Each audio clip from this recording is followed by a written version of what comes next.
ರಾಜ್ಯದ ನಾಡಿನ ಜನತೆಗೆ ಭಾಳ ಕಣ್ಣೀರಿನ ಕಥೆಯಾಗಿದೆ. ಇದು ಗ್ಯಾಸ್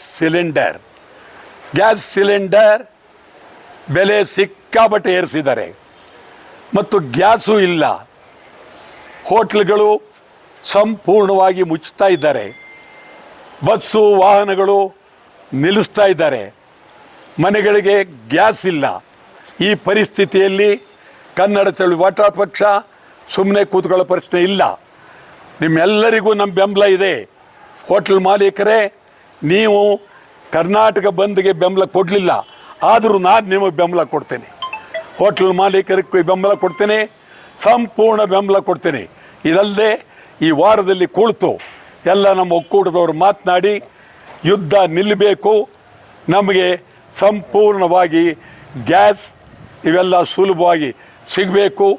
ಇದ್ರ ಜೊತೆಗೆ ಈ ರಾಜ್ಯದಲ್ಲಿ ಕನ್ನಡ ನೆಲ ಜಲ ಆಗಿರುವ ಅನ್ಯಾಯವನ್ನು ನಾವು ಬೆಳಗಾವಿಯಿಂದ ಚಾಮರಾಜನಗರದವರೆಗೂ, ಈ ಕಡೆ ಇಲ್ಲಿ ಸಂಪೂರ್ಣ ಮಂಗಳೂರಿಂದ ಕೋಲಾರದವರೆಗೂ ಭಾರಿ ದೊಡ್ಡ ಕರ್ನಾಟಕ ಬಂದ್ಗೂ ಕರೆ ಕೊಡ್ತೀವಿ.